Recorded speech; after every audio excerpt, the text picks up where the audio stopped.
Assalamualaikum warahmatullahi wabarakatuh. Halo teman-teman, kembali lagi di channel YouTube saya. Nah, pada kesempatan kali ini saya akan membahas tentang bab 2, yaitu About Router OS. Langsung saja kita ke materinya. Nah, di sini kita akan belajar 3 materi ya. Yang pertama, kita akan belajar router OS dan router board. Nah, pada video sebelumnya, bahwa untuk yang software itu biasanya dikenal dengan RO atau router OS, sedangkan hardware itu lebih dikenal dengan router board. Jadi jangan sampai salah ya. Oke, untuk yang router OS ini merupakan software dari Mikrotik yang dinamakan based on OS ya. Untuk yang router board itu dia lebih mengarah ke perangkat fisik, sedangkan router OS itu lebih mengarah ke software. Nah, router OS ini berbentuk OS yang mana dia itu sama seperti Linux ataupun Windows. Jadi dia itu dapat diinstal pada PC, server, VMware, VirtualBox, dan lain sebagainya. Nah, router OS dengan standar allow operating system berbasis Linux dengan versi v3.3.5 kernel. Lalu misalkan ada pertanyaan kenapa OS itu diinstal di PC? Nah, jadi jika kita install di PC, maka kita bisa custom prosesornya, RAM-nya berapa, RPG-nya yang apa, dan lain sebagainya. Nah, jenis dari Mikrotik itu ada banyak. Kita bisa lihat jenis Mikrotik pada Chrome. Kita bisa ketikkan Mikrotik X86-bit, yaitu jenis salah satunya. Nah, ini ya. Selain itu ada juga jenis Mikrotik X86-bit Aneto. Nah, ini yang jenis Aneto. Ada juga yang Dinara. Nah, ini Dinara, dan ada juga yang Okma. Nah, ini merupakan Mikrotik yang Okma. Oke, selanjutnya di sini saya akan membahas mengenai Mikrotik router board. Jadi, operasi dari Mikrotik router board ini dibuat untuk menjalankan sistem operasi router OS, yang mana berarti segala fiturnya bisa terdapat pada satu perangkat ataupun dapat diperuntukkan khusus sesuai kategorinya.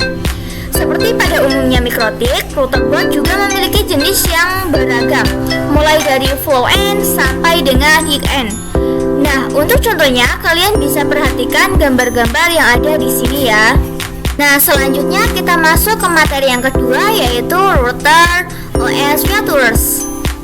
Nah, di sini saya akan membahas fitur-fitur yang ada di router OS. Nah, yang pertama ada support 802.11. Kedua ada routing. Yang ketiga ada firmware and NAT. Yang keempat ada QoS atau bandwidth management. Yang kelima point to tunneling. Yang keenam user management. Yang ketujuh ada tools. Nah, fitur-fitur yang tersedia ini bisa tertanam pada suatu perangkat router board ataupun bisa dipecah menjadi perangkat yang terfokus.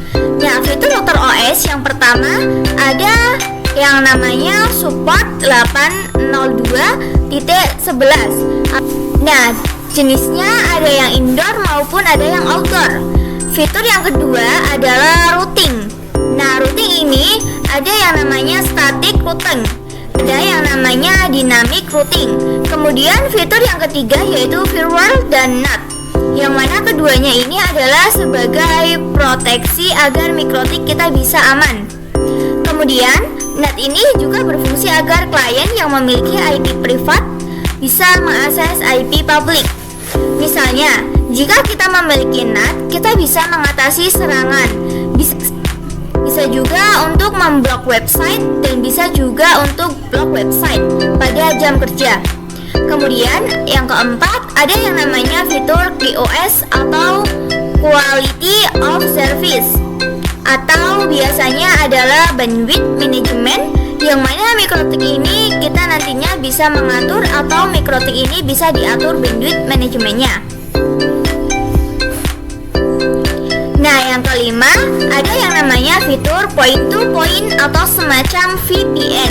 Ini tuh contohnya bisa kita gunakan sebagai remote jarak jauh seperti PPTP, PPoE, SSTP, atau OpenVPN. Kemudian yang keenam ada yang namanya user management seperti DHCP, proxy, hotspot, radius, dan masih banyak lagi.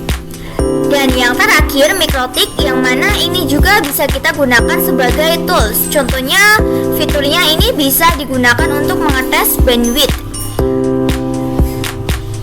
touch match ping,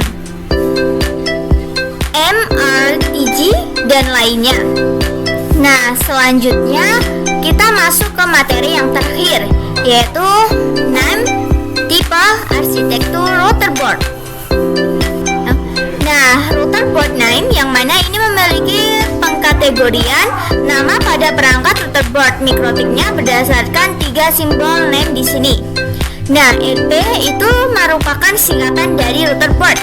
Kemudian angka 7 ini merupakan seri atau kelas routernya. Lalu angka 5 ini adalah jumlah port internet yang tersedia pada router board. Dan angka 1 ini merupakan jumlah slot wirelessnya. Nah, yang kedua ada pengkategorian nama berdasarkan word atau kata. Contohnya ada omnit, graph, SXT, dan lainnya. Nah, kemudian ada yang berdasarkan exceptional naming yang merupakan nama ini disederhanakan dan disesuaikan dengan tahun pengembangan dan biasanya internetnya lebih dari 9 port. Jadi, jika kita lihat router boardnya yang poinnya port lebih dari 9 itu termasuk ke dalam kategori exceptional naming. Nah, kemudian tipe router board. Nah, di sini saya contohkan sebagai namanya router boardnya, tipenya yaitu di sini ada RB 952 U5 AC2ND. Nah, seperti yang kita ketahui bahwa tadi singkatan dari RP itu adalah router board. Lalu angka 9 ini merupakan serinya. Selanjutnya angka 5 ini merupakan jumlah port internetnya. Dan yang angka 2 ini merupakan jumlah port wirelessnya. Jika kalian menemukan ada namanya UI atau kata lainnya, ini merupakan fitur router boardnya. Dan 5 AC2ND ini merupakan fitur wirelessnya.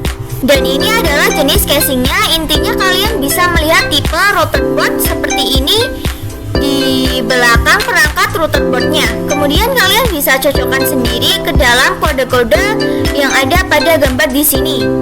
Kita bisa cocokkan saja dengan RP92 ini ya.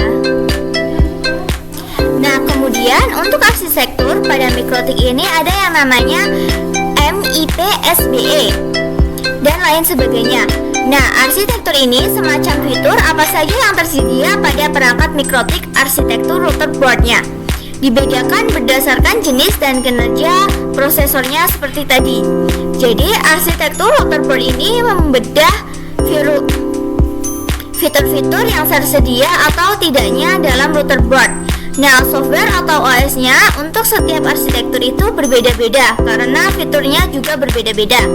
Nah, selanjutnya, jika kalian ingin melihat arsitektur mikrotik yang lebih lengkap, kalian bisa saja kunjungi website www.mikrotik.com/download ya. Oke, mungkin saja di sini dulu pembahasan saya pada bab 2. Terima kasih sudah menonton. Mohon maaf apabila ada kesalahan. Sampai jumpa pada video berikutnya. Terima kasih.